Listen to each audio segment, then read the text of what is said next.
Hey everyone, how you doing? This is Amon Green, Green Bay Packers all-time leading rusher, and you're watching Packers Total Access Live, your daily source for Packer content. Go Pack, go!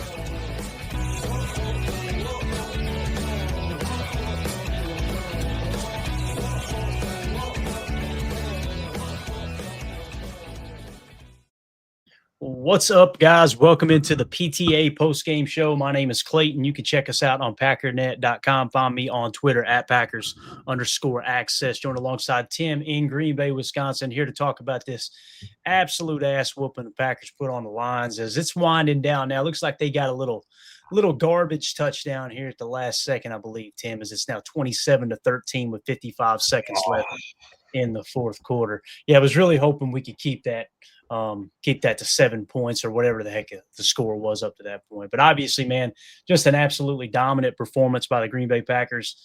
Here's what's so cool about it, Tim. I think the national media were the only ones that were really surprised by it. Like, oh yeah, this Green Bay's defense is real.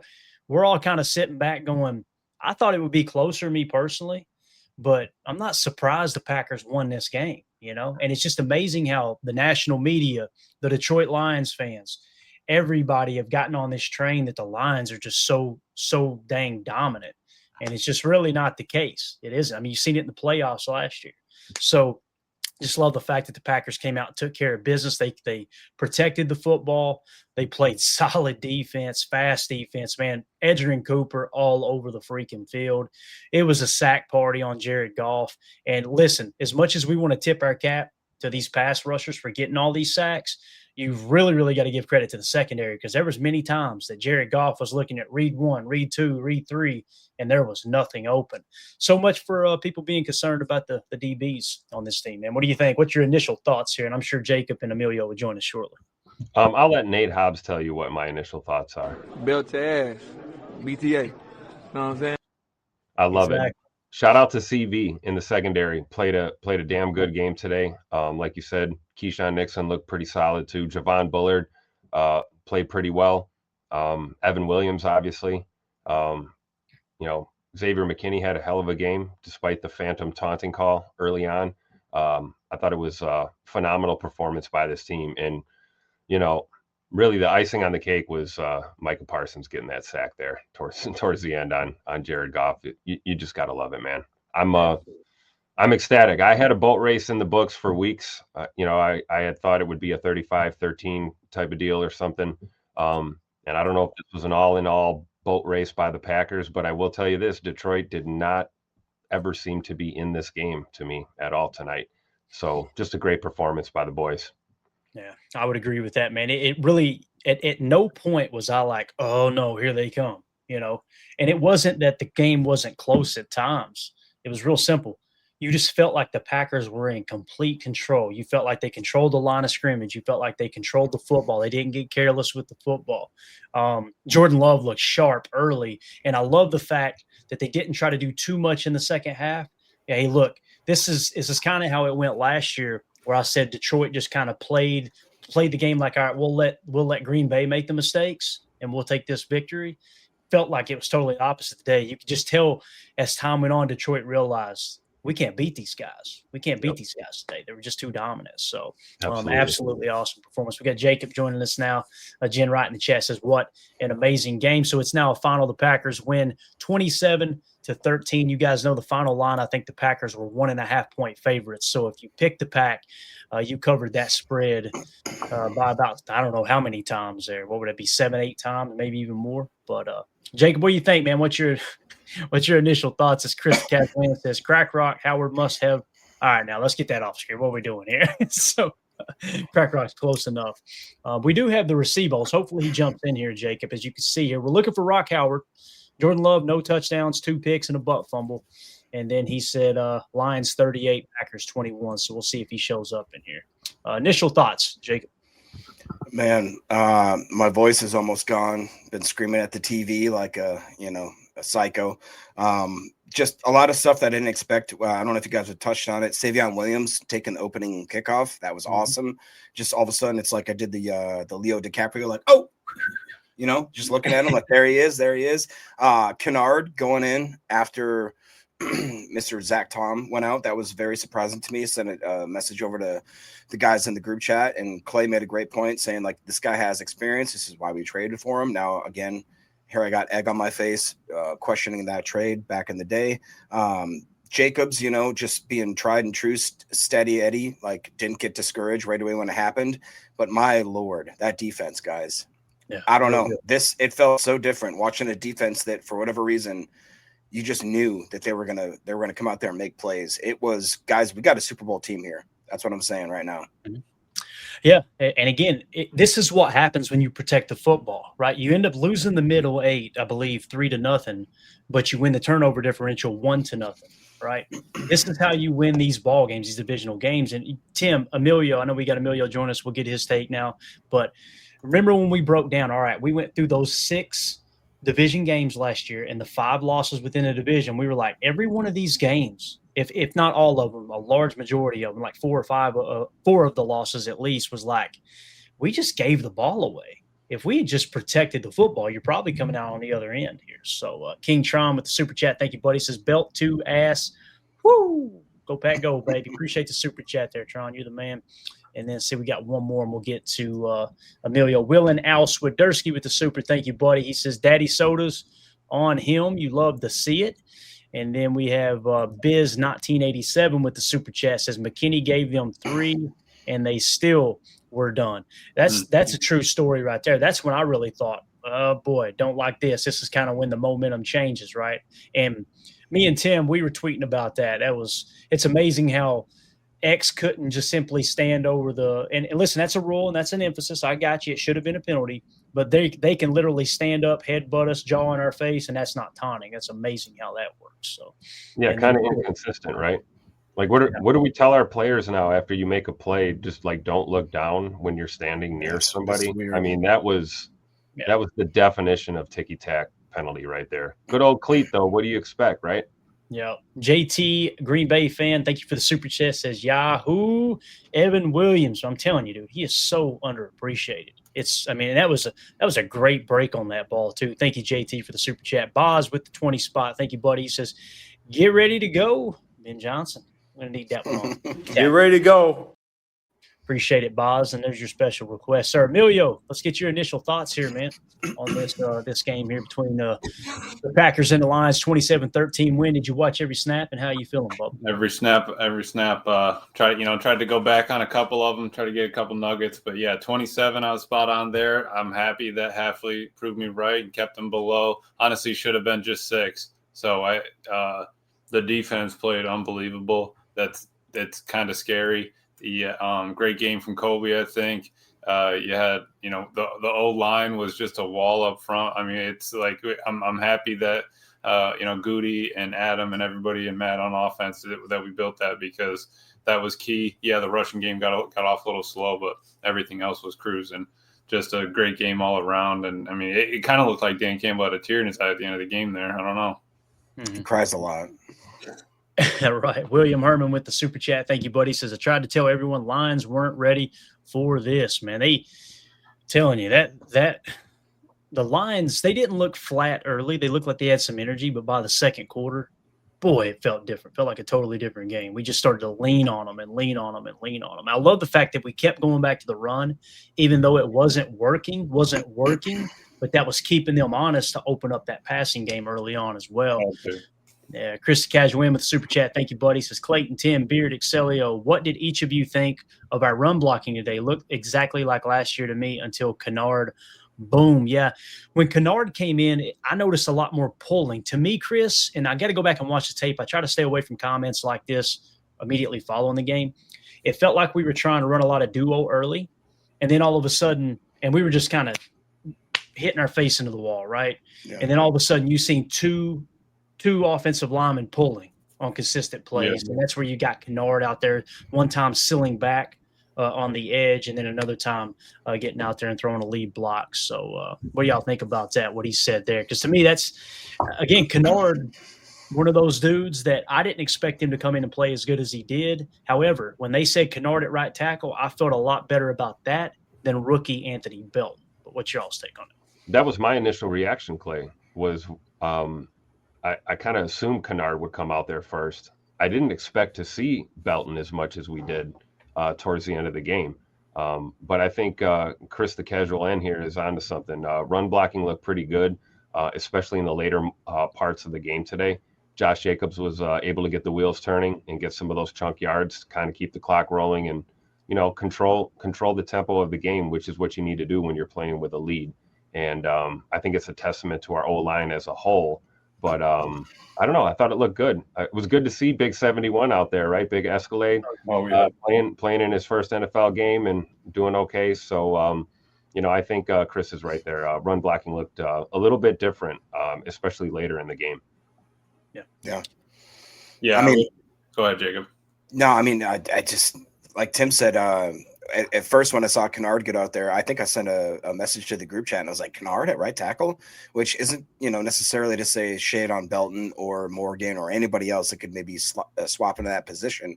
It is, again, put number 999 times why I'm wrong all the time as to why we made a decision that Goot made. And everybody's like, why would they do that?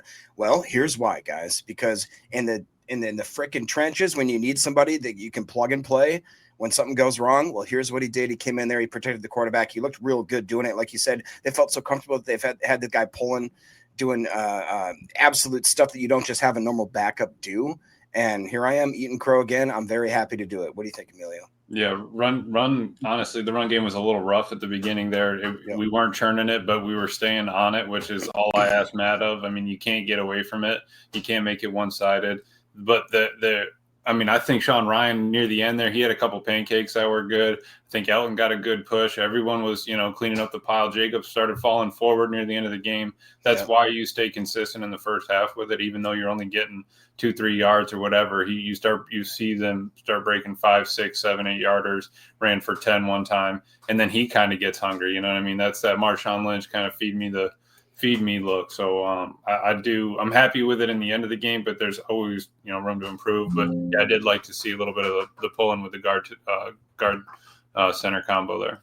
Keep hitting those super chats for me, Jacob. I'm gonna put this giveaway together. Yeah, Mr. William Bill Hickox Herman says this was a weird, just better than you game. And man, I did not expect that type of game, but I think that's what it was. Do you guys have any arguments against that? I think we were a team that showed up refusing to get pushed around in our own building. And it was refreshing to see. I was at the last 3 losses that we took at Lambeau Field, and they were very physical, Tim. Very physical, weren't they? Yeah, and it's like there was a tone that was set, I think, even pregame with this team, and we were not going to get pushed around. And there's truth to Bill's comment here. Maybe the Packers just are a better team, and Detroit's going to have to just deal with it. We'll see you guys next matchup, but we got a short week and we get a victory Monday tomorrow. You get to carry that L back to Detroit on the plane. Hopefully you've got enough carry-on baggage to carry the L. And we got a short week. It's going to be on to Washington before you know it. So I think there's some truth to that statement that we're just the better team. Yeah. Thank you to Clint Armchair Quarterback gifting out 10 Packer fan total access memberships. That's awesome. Appreciate that. Real quick, Mike Hebring with another super chat saying Hutchinson looked like a shell of himself today. I mean, I don't think I completely agree with that.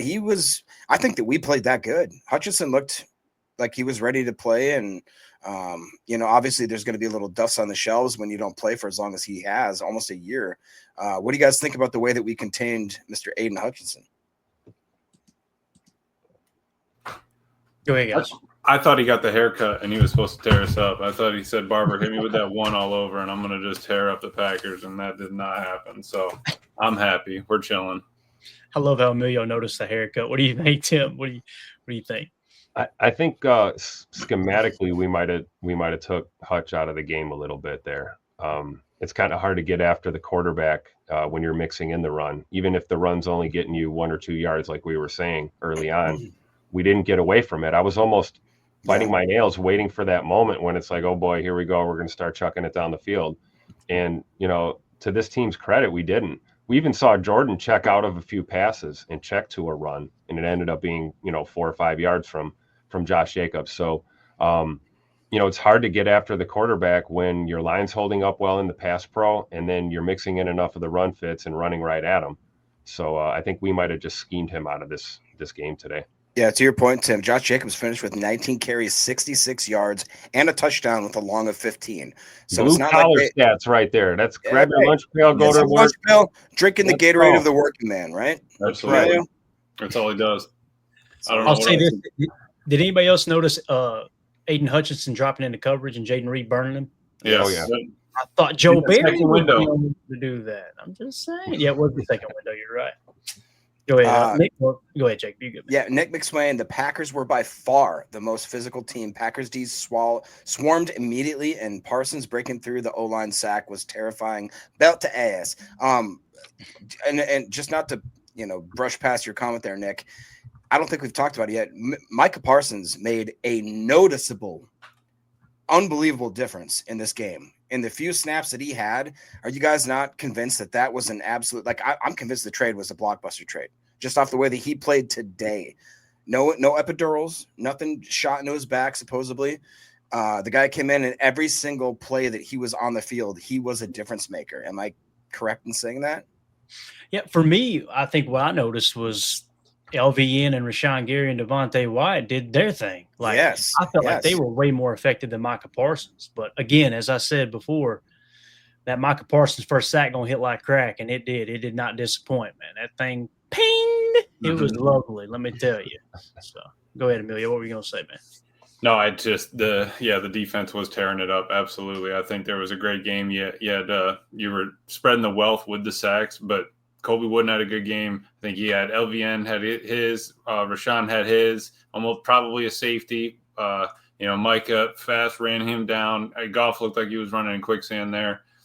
Bull was bringing the thump. I think that and Amon-Ra was getting a little dirty out there, he was. A little butt hurt, I would say. He was trying to throw the hand at Carrington and stuff like that. And, it's just good to see they locked up Gibbs. What do you have, like 50 total yards? I mean, you really can't ask for much better than that defense played, and it really should have been 27-6. Yeah. Hats off to CV for that, by the way, that play with St. Brown. When he took the hand to the face, they were going out of bounds. Little bit of jaw jacking, stuff like that. Another opportunity to not hurt your football team. You could see Valentine kind of back off and just maybe mutter something under his breath as he walked away rather than getting up in his face and picking up 15 yards or something. But Tim, I was told if it's an open hand slap, it doesn't matter, right? Isn't that the rules? It's like the trailer park, right, Clay? Open hand. Yeah. Come on, man. Exactly correct. Trailer park rules apply Top in all five. stages of life. And Top sport. 5 on PFF right now for their live before they adjust the numbers. Right now, Edgerrin Cooper and Evan Williams tied at 1 with a 91.5. Shut up. Are you serious? Devontae Wyatt at 3 with an 82.4. LVN at 4 with an 81.5. And Isaiah McDuffie at 5 with a 72.8.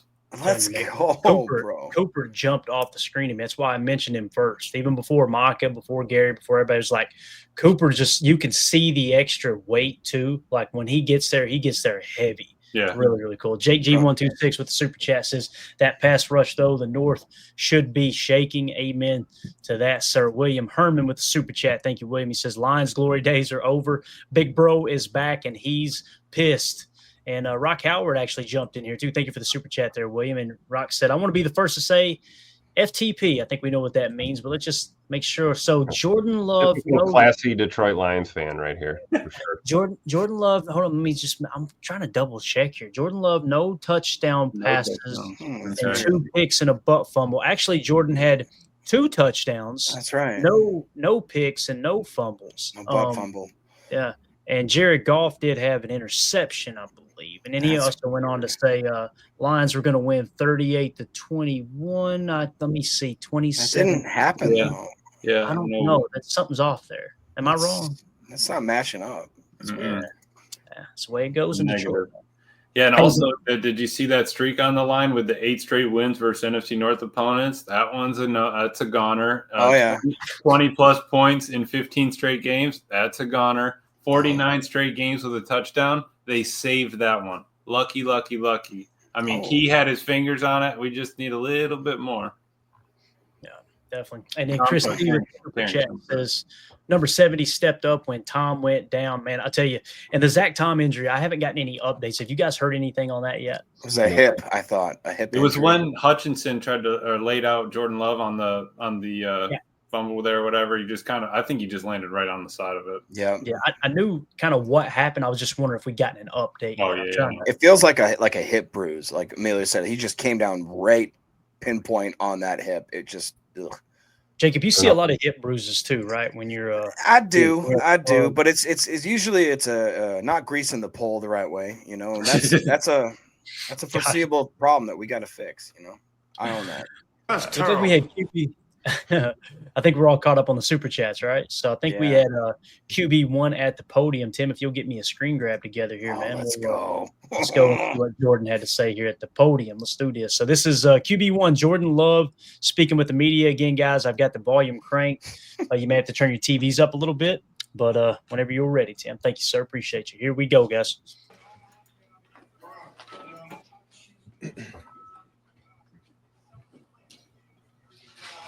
Maybe.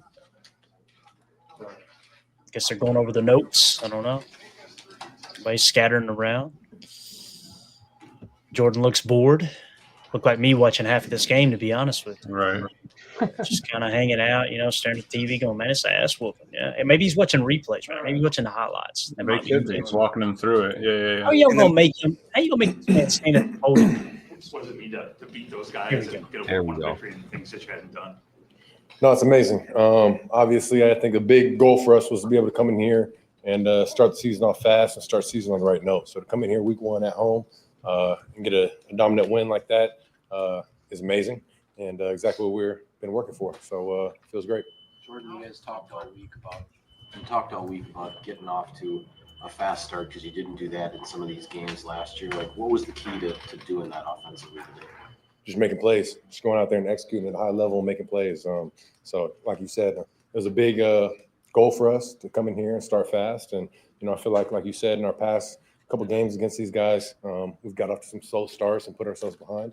So it was a big goal for us to come out here and start fast. And we did exactly that. Came out, opening drive, scored points. So it's exactly how you want to start right there. I think you were 4 for 4 on your first 4 third downs. Was there any key to that, or the plan coming in for those? No, I think I think we had a great plan coming in for our third downs, and obviously third downs just comes down to executing, going out there and making plays. And I think early on they were playing a lot of man, and guys going out there and winning their one-on-one matchups. I think the O-line did a great job. They gave me a lot of time back there, kept me clean. So I think it always starts up front, and I think they did a great job, and we're able to have us help us get some opportunities down the field to throw the ball. So it just comes down to executing. Hey, can we talk about that a second, guys? This offensive line, man. Did you guys feel like that too? Jordan just had all freaking day. I've been saying we need to build the wall. I've literally been saying that since probably February of this year. We need to do that, and it's paid off. The only thing missing was Glover. That's the only thing that the offensive line was missing. Oh my God.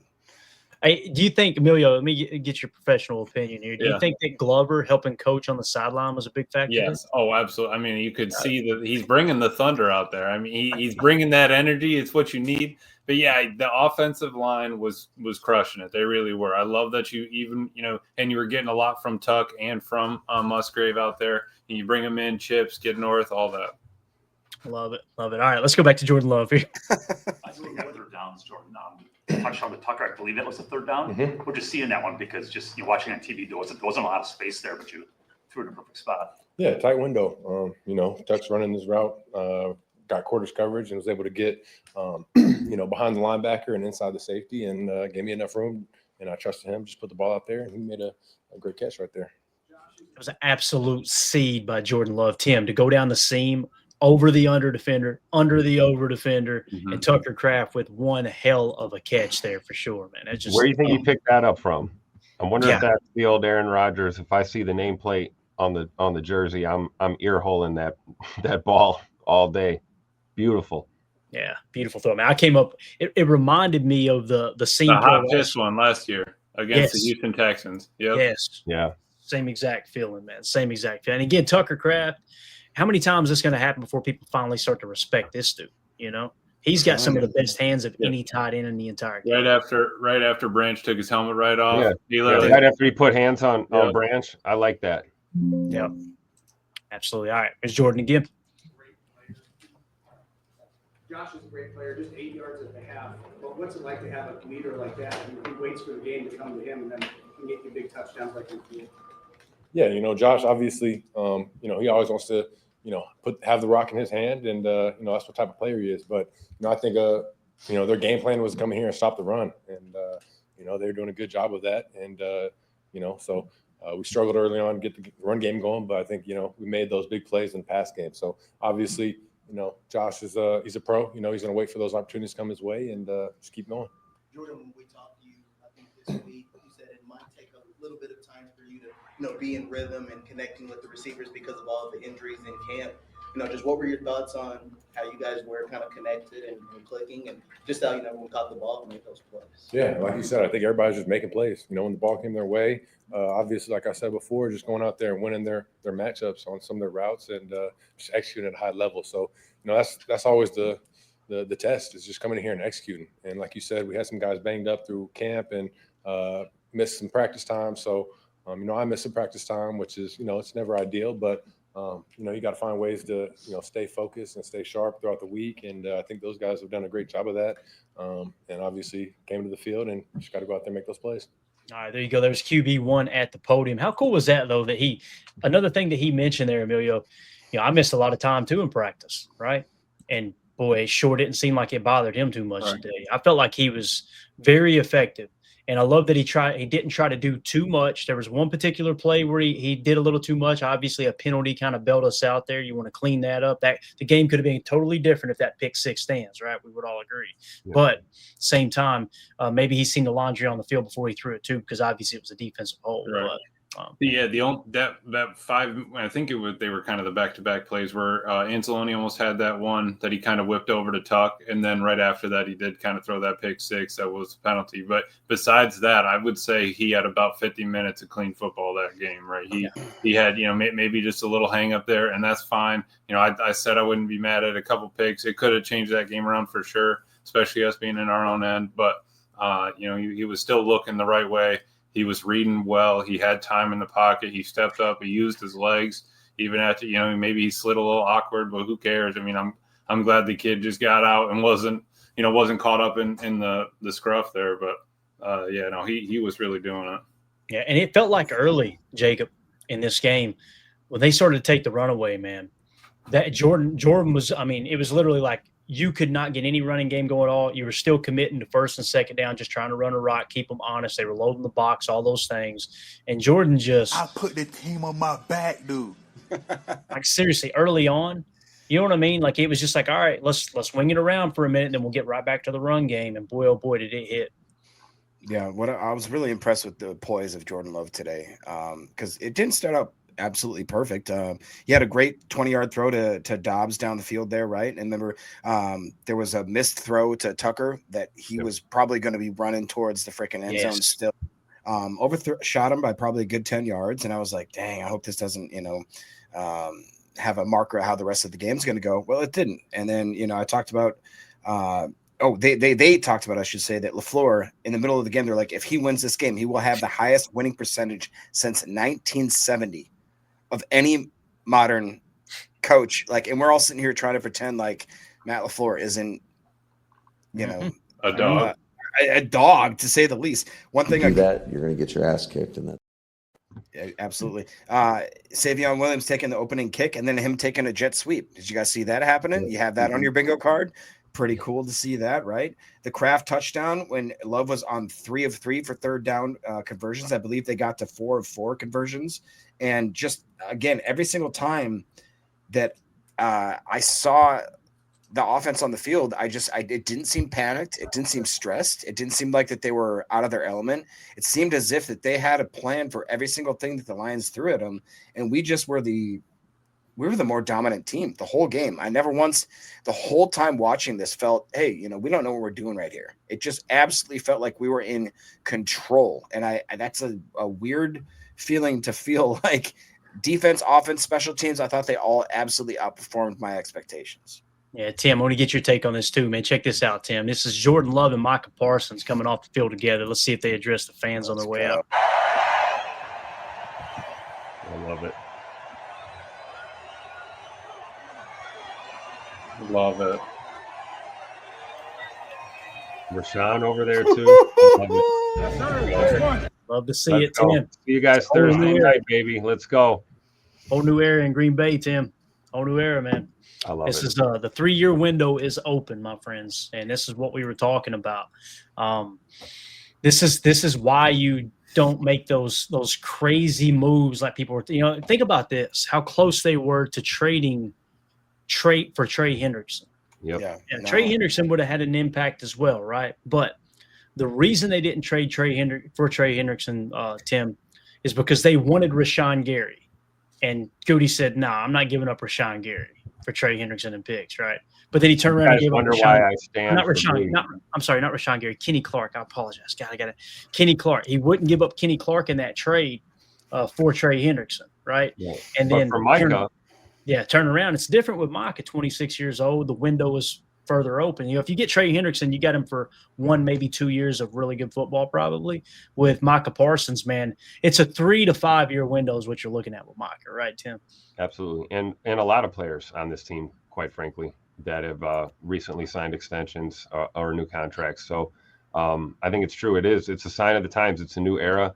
You want to have veteran leadership on your team, but you want to keep the youth movement going, right? Because like you said, once players kind of round that dirty 30, as we call it, you only have a handful of years of playing time left. So I think adding someone like Micah Parsons, who's experienced and talented, not to mention still a baby and still has some of his best years ahead of him, bodes well for the Packers. And we saw that on display today. I think we just got a little taste here in week 1.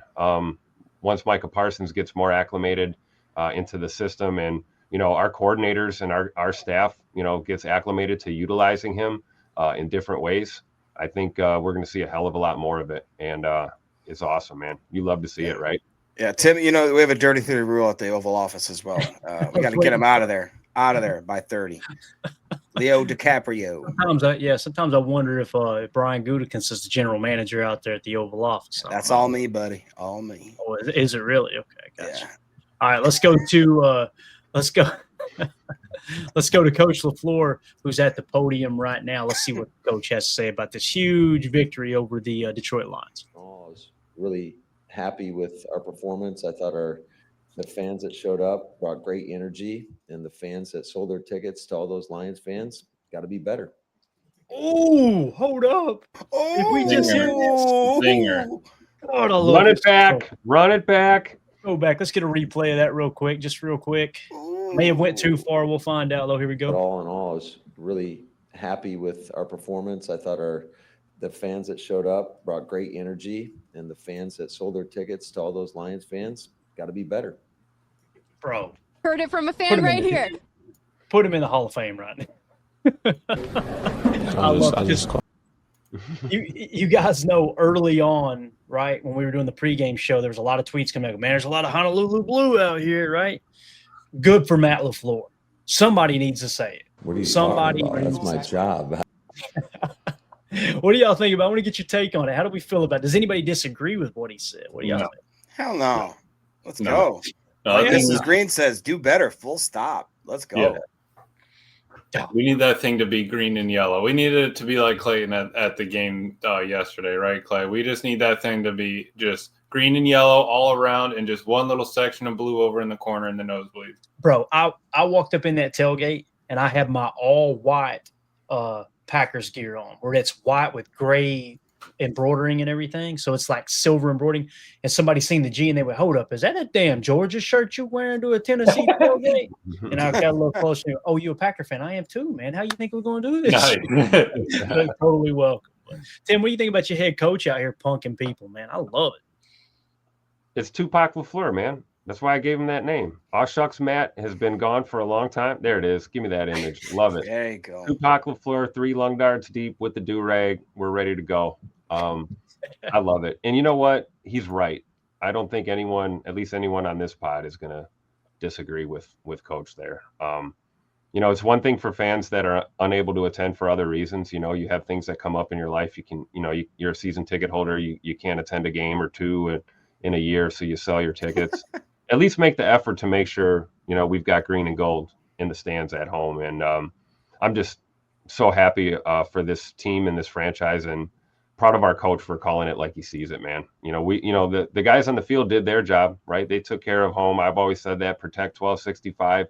We've been waiting the last 3 home game matchups against Detroit to finally get a win at home. And I think it was fair that he called out the fans that were willing to part with their tickets just to make a couple bucks off of some jerk-offs from Detroit. We'll just say it like that. Nick McSwain says, Clayton, how many Zim pouches does the floor have in right now? The answer is just enough, Nick. Yeah. Just enough. In case we didn't hit this, Chris C with the super chat. Thank you, buddy. Says Lions fans bringing back the brown bags. It's right around the corner, baby. Right around the corner. Let's go back to Matt LaFleur. We'll keep this up for a minute since he's who was it?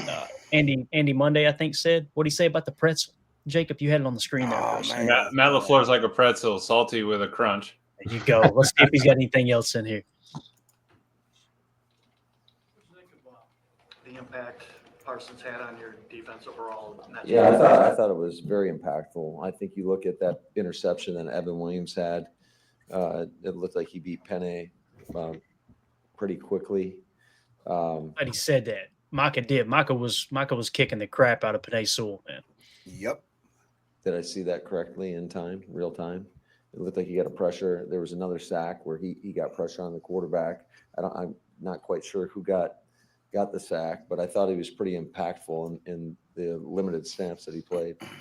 He ended up playing, I don't know, it was, I think, 30 snaps maybe somewhere in there.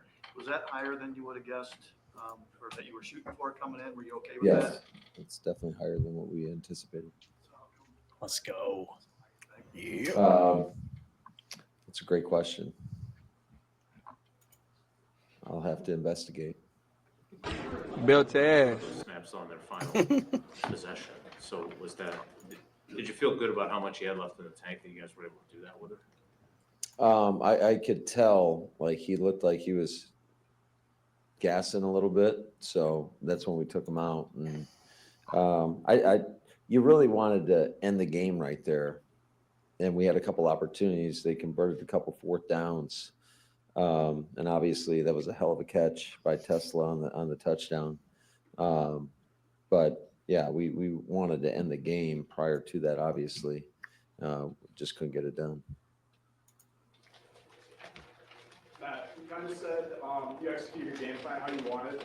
Was the goal to keep the Lions on their toes by spreading the ball around as much as you guys did today? Yeah, this is how it happens. I think we've got so much confidence, and it's going to be a challenge. There are so many guys when you look at Rome and Jay Reed and Wicks and Tucker and Golden and Musgrave and Josh Jacobs, and then you got Fitzpatrick, Brooks, and Savion. We got a lot of guys that we have a lot of confidence in, and it's going to be a challenge to get all those guys the number of targets that I'm sure that they want. And but obviously that's a good problem to have. We just have a lot of confidence in these guys, and when given the ops, I thought they made the most of their opportunities. I thought, just Rome coming out, we hit a throwback on that first drive. That was a big play, an explosive play, and then hit them on, we call it a blazer route, but basically a post route later on that led to a touchdown for, what was it, a 48-yard gain.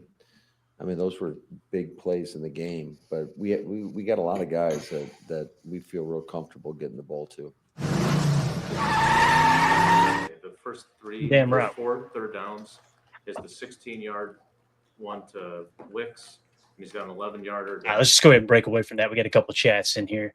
And appreciate everybody joining us. If you would, hit that like button for us. Hit subscribe. Make sure you click the bell icon so you're notified every time we do go live. Appreciate y'all making us a part of your post-game festivities this evening. As let's see here. We had a super chat, I believe. H.E. Soder, thank you so much, buddy. He says, well, that went well. was worth the wait. Go Pack, go. And somebody else had mentioned too, guys. We got another game in 4 days, right? Yeah. Yep. 4 days. God, I'll be in the building for that one. I didn't get to see tonight's dub, but I'll see Nice. Thursdays. Let's go. That's going to be a heck of a matchup too, man. I mean, because Absolutely. again, if you were to look back to last year, and again, last year is last year, it's totally different than what we're looking at right now. However, if you were to compare those two teams, the Lions and the Commanders last year, I feel like they were on the same tier. You know what I mean? Yeah. So I think you got just as much a chance to beat the Commanders at home as you do the Lions. And outside of Zach Tom, felt like we got out pretty healthy. Do y'all agree with that, or maybe I'm being a Brenton little Cox Jr. waiting to hear about his Apparently, situation. Cox has got a groin injury. It happens. You know what I mean? You would be the first with Just that. the tip, though. And the real, I mean, and Bo had his shoulder injury there. He was throwing it around though on special teams, so I'm glad he was. He was. He fought through that block in the back. I saw that early on that Absolutely. didn't get called. Absolutely. Yep. Unbelievable. Just the tip. Just can't take it. Can't take it. Yeah, so looking here, Jacob Morley put a tweet out, says 9 tackles for a loss, 4 sacks versus Detroit. Either the Lions O-line has taken a massive step back or Green Bay's front is just that nasty, probably a bit of both, they said there. So, yeah. Been really, talking really about great. it since July. I've been trying to tell you about these dogs on that defensive front. We were talking about it last year, Tim, when everybody was making it sound like they were bottom 3 or something. It's like, y'all are not watching the tape. You're not seeing how Can they're we running. salute Colby Wooden for a second?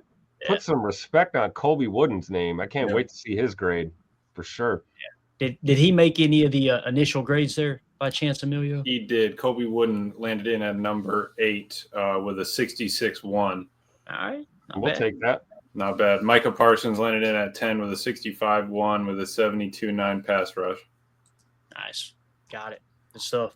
All right. Let's do this, man. Let's switch over to the box score real quick. That sound good, fellas? Kind of get a quick little recap of what we've seen today. Jake, if you keep your eye on the chat, man, feel free to throw something up there if you got something that kind of goes with the conversation. I know you got a few marked right now, right? If we want to hit those real quick.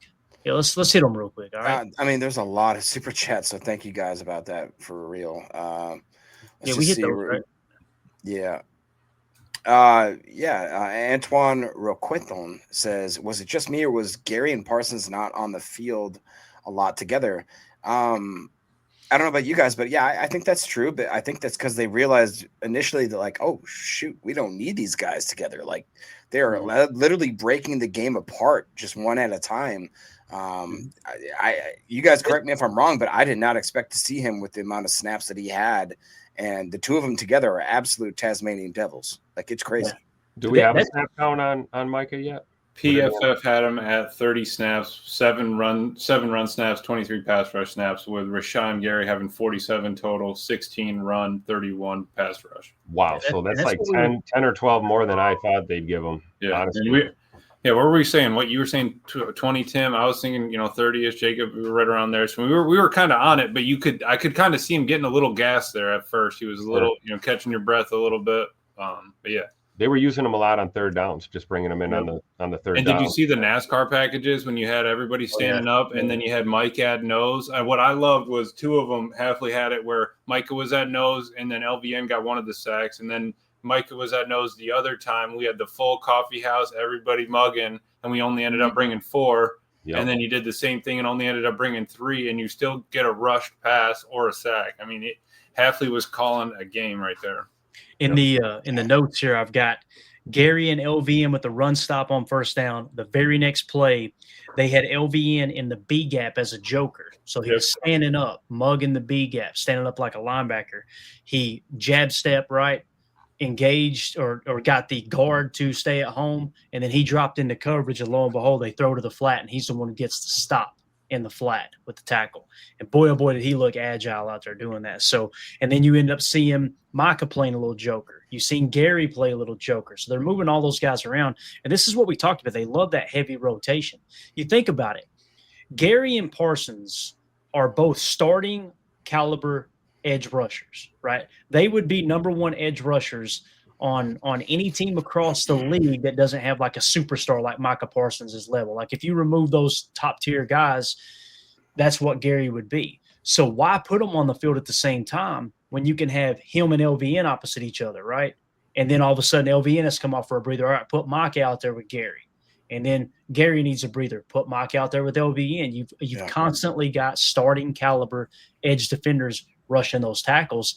And as they're setting up their moves and the tackles are getting kind of comfortable with what they're doing to rush them during the game, now all of a sudden you look at me and go, well, this guy's only played 8 snaps so far, and I'm out here gassed. I played 30, and you got to go up against some fresh legs. So Clint, the armchair quarterback with the super chat, said, this is the start of a great year. Amen to that. Really, really appreciate the super chat there, Clint. Cheesy One says, what's a joker? A joker is when it's predominantly when you take normally a pass rusher and you stand them up in the A or B gap. All right. So you're moving them around as a joker. Like, it's some card games, a joker can be anything, right? You make the joker represent anything. See, Micah Parsons plays a lot of joker. You can line them up at edge. You can put them in a 3-tech. You can stand them up out, over the offensive line. But the way it's been described to me, Cheesy One, and this is a Greg Cosell term that he uses all the time, joker is when you take an edge defender and you stand them up, kind of like how we do Edgerrin Cooper and Quay Walker will mug the A-gaps with them.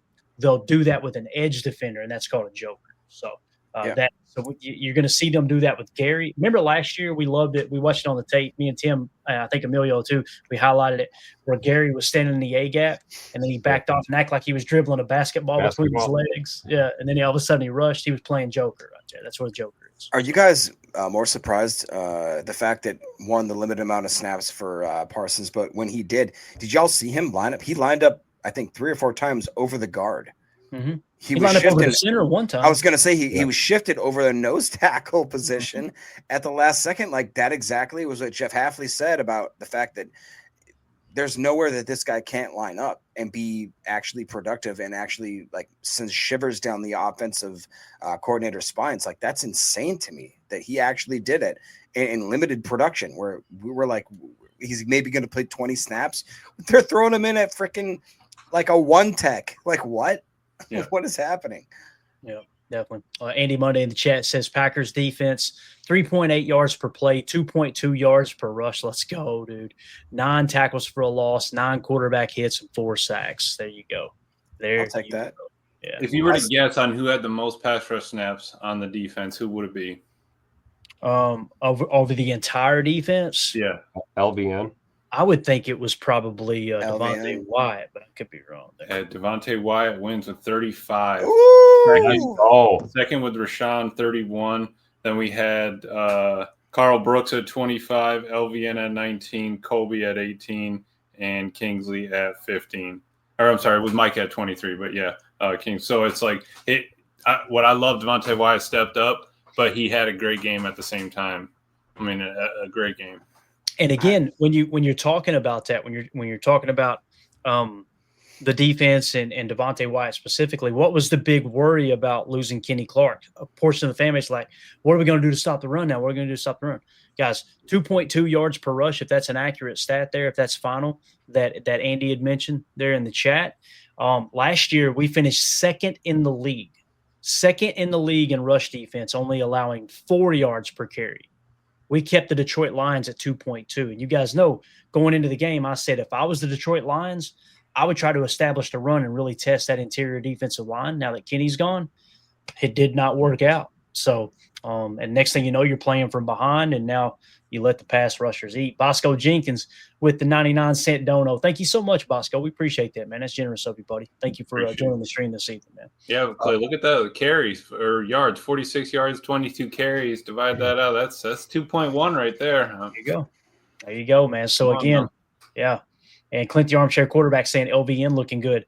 Guys, not only did he look good, obviously he got the sack there, but also, dude, I mean, he's a run stopper. That's what LVN does. Like, you could tell he is so stout at the point of attack. At any point did you feel like, man, the Lions offensive line blew us off the ball there? I don't remember it. Nope. So I got this thing built out right. That's for sure. Let's hit some of the stats real quick since we're all caught up there on the chat. So Jordan Love, 16 to 22, 188 yards passing, 2 touchdowns, no interception. Isn't it amazing, Tim? You don't even crack 200 yards passing, but what did you do? You protected the football. You end up winning the ball game, man. I'm telling you, it's Absolutely. That's the name of the game. And we saw Jordan do what we talked about earlier this week, which was get it done with his feet when necessary, right? Yep. We saw him being mobile today, and it really helped the team. All we asked for was 2 touchdowns, 200 yards out of you, J Love. If you do that, control the ball, we should be in business. Yep. Chet in the chat says, hit that like button, folks. If y'all would, please do that. Take a quick second. Thank you for a reminder there, Chet. I got to have the listeners remind me to say something. But we got a bunch of people in here. If y'all would, hit that like. And if you're new here, hit subscribe and click that bell icon. We'll be going live daily. Tomorrow, we'll be doing a PFF grade recap. You'll get that tomorrow evening. That's going to be a lot of fun. And then hopefully by Tuesday or Wednesday, we'll have a Chalk Talk episode together. We'll pull our top 10 plays from this game, most important plays, and we'll break it down on the telestrator. It's going to be a quick turnaround, Clay. While Washington coming Thursday night. Yeah, and here's what's talking about quick turnaround. I gotta squeeze 5 days of work into 4 this week because I'm going to the race on Friday night at Bristol. So here we go. My wife is and shout out to Mandy, the trooper. It's her birthday today. She's 23 Happy birthday, years old. Mandy. Happy birthday, Mandy. Happy 29th birthday, Mandy. 23, Jacob. She's 23. Yeah, no, that's what I meant. But yeah, she's a trooper. It was so cool. Had the door open, breeze blowing in. We're sitting about 65 degrees, watching the game. The dog's napping up here in the chair. Had the door open, going downstairs. Mandy was way louder than me downstairs watching this game. She was screaming her head off, man. I couldn't even take notes. You said it was about 65 degrees over there? Oh, come on. 65%. 65%. That's correct. That is correct, sir. All right. That's Jacob when he hits 65. Crawling out the front yard, having a picnic. All right, so Jared Goff finished 31 of 39, 225 yards passing, 1 touchdown, 1 interception. He was sacked 4 times, lost 25 yards. Jordan Love sacked 0 times. Here's what I love about that. He didn't rush the pass out, but he also didn't take any sacks. I mean, he was going through – he felt so comfortable back there. And by the way, does it look like Aaron Banks might have been a good signing, guys? All of a sudden, Aaron Banks is your left guard. Elton Jenkins is your center. Listen, no disrespect to Josh Myers, but we were very, very vocal. But after a year or two, I've had enough. I've seen enough. It's too important a position to continue to march him out there. Elton Jenkins looked like he did a hell of a job. You bring in Aaron Banks as your free agent addition there this offseason. All of a sudden, Jordan Love got all kinds of time to throw, Weird. I don't think it's a coincidence. So, Aaron Banks had a 59 grade, but a 73.6 pass blocking grade. There you go. That makes sense.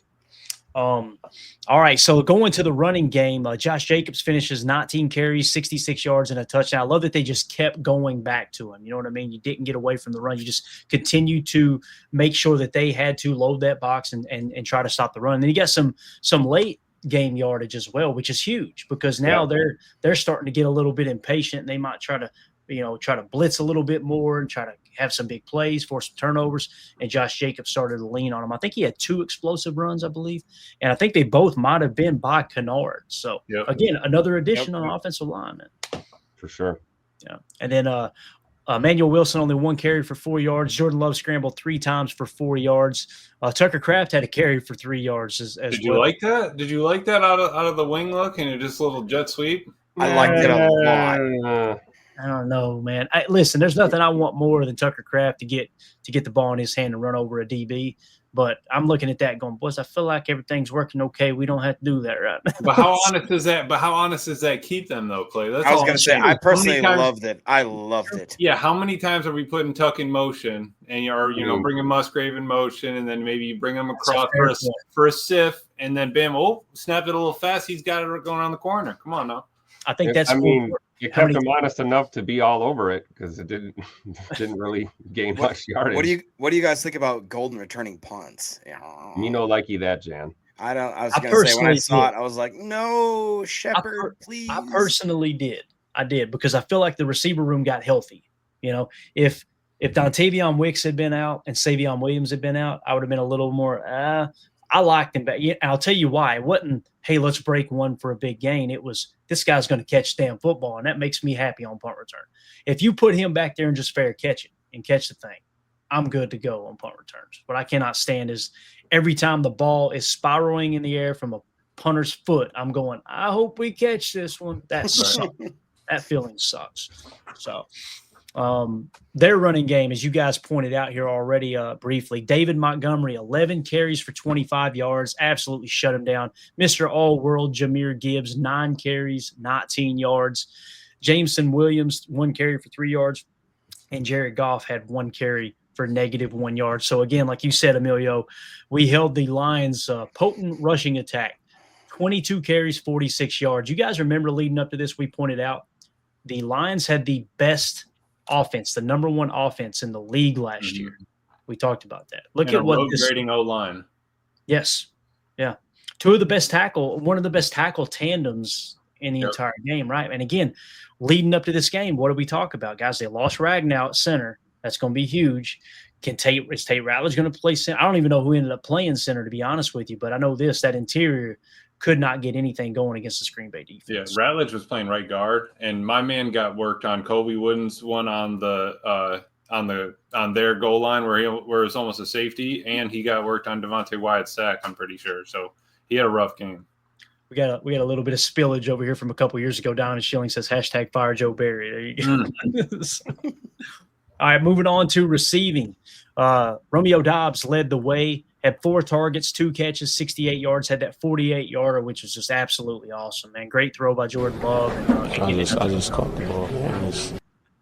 Jaden Reed targeted 5 times, 3 catches, 45 yards, and a touchdown. I know some people seen that one drop, the one that was thrown behind him. Like, what are we talking about here? It was a bad throw. You could tell it was a bad throw. Now, Tavion Wicks caught both targets, 2 catches for 30 yards. Tucker Kraft had a couple grabs for 16 yards and a touchdown. Matthew Golden, 2 targets, 2 catches, 16 yards. Far lower than people were projecting, for his first game. But, Tim, that makes me happy. That shows other defense. That shows defenses that on tape, like, nobody's game planning for 0 right now. They're going, all right, we got to stop 87. We got to stop number 11. We got to look for 85, right? And now all of a sudden, Matthew Golden, you watch, it's coming. Going to have – it might be next week. It might be 2 or 3 weeks down the road. But they're going to key in on Dobby, and Matthew Golden's going to take one to the house. It's going to happen. And that's how Matt LaFleur likes it, right? We kind of have a different featured receiver week to week. It depends on the matchup. It depends on what we're trying to do out there. Maybe to your point, the fact that he was returning punts today made us kind of look and say, hey, we don't need to, force feed him the football here in this offense. We can spread it around. And it just so happened that, Rome and Jaden Reed kind of got the bulk of the targets and the yardage and the tutters. But I tell you, we're going to see it from Matthew Golden real soon. And I'm willing to bet you that would coincide with him probably not returning punts as much if he's going to be the featured guy. But I think you made a great point about the fact that we did have Savion Williams. We had guys that were healthy in that receiver room. And, we saw Reed returning punts there towards the end of the game, which I thought was interesting. Yeah. I thought they maybe held Reed out of punt return, with the Jones fracture in the foot. But he looked pretty good out there today too. So I agree with that sentiment. There's no need to, give the rookie too much at one time. We're going to see a lot of Matthew Golden. He's got a bright future for sure. Real quick, did you guys see Nick Nyman out there making a play? Yes. They put him on the 50, or well, not the 53, right? So what would be the practice squad brought him up? Well, yeah, and I was very shocked where I saw him. I was like, oh, okay. Like that's not just a random signing. I thought he was on the 53 when they picked him up because he had filled a spot. No, I agree with that. I'm just saying, it's not 53 the dresses, right? Isn't it like 40? Oh, gotcha. I see what you're saying. Just the fact that he actually made the cut. Like, and already right here, he's saying Neiman had 4 tackles. Okay. Let's go get out here. Neiman, whatever his name is, 4 tackles, 1 solo. There it is, man. That's huge. Hello, huge, guys. Neiman. Love it. So, surprise, Edgerrin Cooper leading the way there with 12 total tackles, 8 solos, man. He was flying around the football. How about Javon Bullard, too, boys? 9 total tackles, 7 solo there. Thought he looked pretty good. Quay Walker. Did you guys see Quay Walker flying out of nowhere and make that tackle? Yeah, I was going to say, I hope we talk about Quay. Let's talk about my boy Quay. Damn good game today from Quay Walker. What did PFF have on him, Emilio? We got any early grades? For our boy Quay, he had he was played every snap, 61.8 grade. His run defense was a 63.5. It was his tackling was a 44.1. I think he missed one. PFF hates Quay Walker. Yep. PFF hates Quay Walker. I don't know They why. really do, man. Love you, Quay. Good game, brother. It's Good all right. game. They didn't. He played. They He didn't played like my great. boy Bull either. They didn't. They had Bull down there at 54-4. Nah, With- get out They of don't here. like Georgia. They don't like Georgia alumni. We'll Yeah. just leave it at that.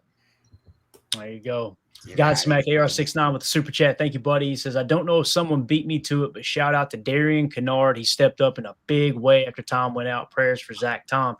Very well said, man. We hit on it a little bit earlier, but I'm glad you bring it back up, Godsmack, because again, man, he's a dude that was on a great team.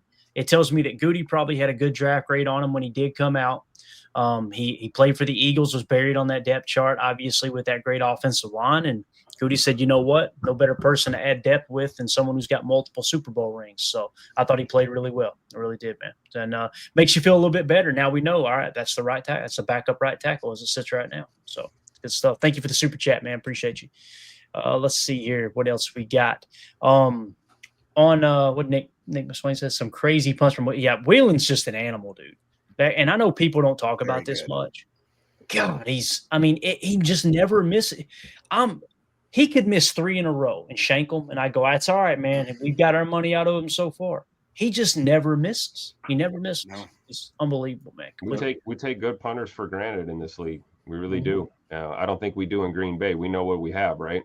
He just signed his contract, and he'll be here for the next few years, continuing to tilt the field, man. That's really a big piece that kept Detroit out of this game too. Is every time we did get behind the 8 ball, Danny Boy was able to just relocate that ball and put them back in their own territory, and that's what you need out of your punter. Yep. Randy Cleavers with the super chat. Thank you, Randy. Says, bring on the Commanders. Yeah, we'll wrap up here in a minute. We'll see how they did today and kind of look at their box score just real quick, just to take a quick glimpse at them. Clint the Armchair Quarterback with the super chat. Thank you, buddy. Says Lions 15-2 last year. Enough said. Beat a damn good team today, man. I think the Lions are still going to be a playoff team. I don't think they're just going to fall to the wayside. And it just shows you when you protect the football what this Green Bay Packers team can do, man. Rounding out this defense real quick, how about our boy Rashawn Gary with 1.5 sacks on the day? I counted that as a half sack with LVN on that one. And early on, ESPN had it at LVN with a solo sack there. And I'm glad they changed that. That's good news there. So Rashawn Gary, though, 9 total tackles, 3 solo, 1 tackle for a loss, and 1.5 sacks. All right. There you go with that. How about Kobe Wooden with 2 tackles for a loss, like you were saying, Emilio? Dog. Absolute dog out there. We needed a little bit of a spike from the D tackles, and I think they brought it today. Yeah, Keyshawn Nixon with the tackle for a loss as well. And you had LVN 4 tackles, 1 solo, a half sack, and a tackle for a loss. Devontae Wyatt with tackle for a loss and a sack. You love to see that. Micah Parsons with the sack and a tackle for a loss. So, and then of course Evan Williams with that solo interception there, which it was a great. I'm telling you, the way Wade should have had his though too on that. Yes. Did you see him carry the vert, and knew that inside dig or that inside post was coming, and then sat on it? Yep, completely agree, man. Savion Williams, 2 kick returns for 39 yards, had a long of 21. Obviously, that one, I don't know if it's probably not included there. The one got called back, right? Yeah, that was a good return. I'm not mad at the way Savion got to touch the ball a couple times, and he showed out a little bit. Yeah, Jaden Reed, 2 punt returns for 21 yards. Matthew Golden had 1 for 11 yards. So they're both right there on par per average. Now, shout out to Brandon McManus. I don't even worry. I'm telling you, every time we line up to kick a field goal, I'll go grab something to drink. You know what I mean? I'm like, we're good. 2 field goals. So he was 2 for 2, along with 38, and hit all 3 of his extra points as well right there. And he's also an official in his spare time, in case you were wondering. Daniel Whelan, 3 punts, 164 yards, and 2 of them inside the 20 with a long of 65 yards. Tim, that, sir, is called invisible yardage, right? Yep. That's exactly what I was talking about. Tilt that field, baby. 65%. 65%. That's what I didn't even notice it. All right, so there you go. There is your box score rundown. I wanted to hit on a little bit on the Commanders. You know what? We'll do it tomorrow. We'll do the PFF recap, and then we'll dive into the Commanders box score and kind of see what they did, because it's going to be a short week, fellas. Yeah. I hope I can get Chalk Talk ready and we can jump right into the Commanders talk. I think we can make it happen, but we'll see if we can do that. So we do have go ahead, hit the chat. Anything else you want to clean up there, Jacob? And then we'll go ahead and do the giveaway, man. No, just Deathwish kind of throwing some, some light on guys that necessarily don't get that kind of highlight. He says, Chris Brooks, 3 tackles, not bad for running back. That's why this guy makes the team. That's why certain players make the team when we kind of all scratch our heads. It's because of the special teams presence they have. It's because of the stuff that they do when nobody's looking. And, man, what a team win tonight. I really do feel like that tonight we put together a freaking good ball game, guys. And who are you going to guard? Who are you going to try to block on offense and defense? That's what we've talked about all offseason. We came out and absolutely performed tonight. So, yeah, completely agree, and man. 10 different receivers on 16 completed passes. Yo, his first 8 passes were for 8 different people. That's unbelievable. That's crazy. Yep. And again, if you guys get a chance to, when we wrap up here, go to my Twitter account, and you're going to see I created a video for at Stick Radio, the Detroit Lions fan that was just talking mad trash before this game. I think you guys will enjoy it because talked about everybody being hurt. They have no receivers. And like you said, Jordan Love hit 8 different receivers in his first 8 passes. It's absolutely hilarious. So, all right, y'all ready to give away an autographed Lucas Van Ness rookie card? How about these hands? All right. Listen, guys, you want to buy into LVN right now. Any merch you can get. I'm telling you, the dude, he's making that year 3 leap. It's happening right now. It's happening. And if you're wondering, well, will he be here in the long run? To me, the contracts line up to where Gary is probably going to be here another year or 2. And if LVN's the dude, it'll probably be, hey, Gary, you want to take a pay cut and stay? No. All right, go get your money. It's the LVN Micah Parsons show. That's kind of what it's feeling like. I hope Gary retires as a Packer because if you can keep these 3 together, especially with all 3 of them being able to play Joker like we've seen, that's a lot of fun. So, again, Nick McSwain, bro, that pinky is foul. It is, man. I don't know what to tell you, man. All right, somebody in the chat, hit me with a number between 1. Clint the Armchair Quarterback's already got him. We got him trained here. Clint the Armchair Quarterback says 7. All right, so we're going to shuffle this thing 7 times. If you're wondering why is there a broken pinky on the screen? Just a way that we give back to those who are supporting the channel through Patreon, through YouTube, all that stuff. We just want to, like I said, man, you guys, y'all keep the lights on. We want to give stuff back. So we do a giveaway every now and again. And this is going to be an autographed Lucas Van Ness card. Anybody who's a member on YouTube or a member on our Patreon group, patreon.com/Packer fan total access. Again, you're not paying for this. This is a way for me to get back out of my memorabilia stash for those who are supporting the show. You're paying for extra content. You're paying for the emojis. You're paying for everything on YouTube like that. So we're going to shuffle this thing. What was the number? 6? Is that what it was? 7. All right, let's shuffle it 7 times. 1, 2, 3, 4, 5, 6, 7. All right, boys, let's do it. Rigged. Yeah, it is rigged. That's right. Way to jump on that one. All right. Let's give away an autographed Lucas Van Ness card. I'm trying to get the zoom all the way in on the wheel, and there it is. That's what we're wanting. I want y'all to be able to see how nasty that pink is. All right. The winner of the autographed Lucas Van Ness rookie card is Uh-oh. Here we go. Is that Bates? Joseph Baca. All right, Joseph Baca, you are the winner of the LVN. All right, guys, parting thoughts. Let's get out of here, man. Anything else y'all want to hit on before we wrap up? Great win. Told my buddies last night Packers by 7, but I'm glad that it was more than that because that means Hafley's doing his thing. We'll get another top 5 defense. Jacob's going to have to double down on the tat, and we'll be good to go. Okay, first of all, the tat is going to happen. Mama didn't raise no, you know what. Yeah, it's all right. Well, it's going to happen. Also, I really am impressed with the defense, though. Like, this was one of the most difficult tasks you could ask a defense to come out like week 1. A lot of guys have been on the IR / just not being able to practice. Did we want to have Hobbs there? Of course we did. But the fact that he wasn't there and the defense played as well as they did gives me such a lot of confidence in the way that these guys can come in every day, strap it up. And this wasn't like, we're not playing the Browns, guys. You know what I mean? We're not playing the St. Kate's School for the Deaf or the Blind or whatever. Like, we are actually playing the Detroit Lions. Apparently, they tell me they're a good team lately. We've lost the last 6 out of the 7 for them. Let's remedy that. like again after this one. We set the course straight, but that's the last time that they had a stretch like that in the last 40 years. So let's not let them, Detroit guys, Detroit. What are we doing? Like, just come on. Anything else, Tim?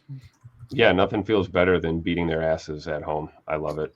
I hate that team. I hate their fan base. And I love the fact that we took back 1265. It's been a painful last few games to be there. I wish I could have been there today, got to see some pregame. That was cool. But I'm just so proud of this team. And like Jacob said, man, this defense is a force to be reckoned with, front to back, really. We've heard a lot of talk about cornerback being the weak spot. I thought our cornerback play was pretty decent today. Certainly held Amon-Ra St. Brown to, 40 yards or something. So he celebrated every one of those yards, though, Tim. Oh, I'm sure they did. They celebrate a lot of meaningless things in Detroit. I'm just so proud of this team. Coach Covington, Coach Halfley, the boys in that defensive room just did a great job. And then what can you say about your QB1? Like Clayton said earlier in the show, man, just poised. Had all day to throw, but didn't need it and didn't take it. Didn't take sacks, didn't hold on to the ball too long. Just played a great game. Just proud of this team and quick turnaround. See you guys Thursday night for sure. Right. Got to protect the home turf. 1-0 on the season, 1-0 in the division. I think it's a great start. Got that little whatever was on our back from last year. We have the same amount of wins, in the division as we did last year. So we're off to a great start. Let's keep that moving. And you're gonna have another tough competition. A mobile quarterback, a lot more mobile than we faced today. So let's see what Halfley can kind of work up. Get Mike in there. We got some more reps. Defense looked fast, physical. Everyone was swarming to the ball. I love seeing all the hats on the ball, and just keep playing hard, keep playing aggressive. Yeah. Larry Cano, good to see you here, Mr. Larry. Appreciate you, buddy. He says with the super chat, $20.25. Today was a great day to start the 2025 championship season. Go Pack Go. Thank you, Larry. Thanks, Thank you Larry. so much. Been a supporter since day one. We appreciate you, man. Drew D with the super chat. After the game, I said I liked a random guy's Cooper jersey and said how Cooper is my favorite player. The guy smiled wide and said, "That's my son." How cool is Nice, that? Drew. Awesome. That's what's Drew up. I love it. There's no place like Green Bay, Wisconsin, man. Love it. I mean, how about Cooper? You knew Cooper was going to have a good game when he showed up in them chaps. You know what I mean? When he walked in with the cowboy hat, the dinner plate, belt buckle, and the chaps pregame. The lock, baby. The lock. Came so damn good on them trials. Thank you for the super chat, Drew. Appreciate you. One last thing here, all right? I thought this was cool. Matt Schnaben just tweeted it out. I won't read what it says. Hopefully we can understand everything that Micah's saying. Sometimes these are kind of low in the locker room. But Micah was at his locker, a little sweet locker room, by the way. Seriously. The new Green Bay locker room. But here's what he had to say after this game. Obviously, his first game as a Green Bay Packer coming out of that toxic situation in Dallas. It's super relief. I'm telling you, like, this last 6 months was super draining, super toxic for everyone. I mean, it's something that, I don't think no player should have to go through. I think players' fate should be decided earlier. I think the fact that I was traded a week before the season, it was really outrageous and rough. It's something where I could have been with these guys getting better and better.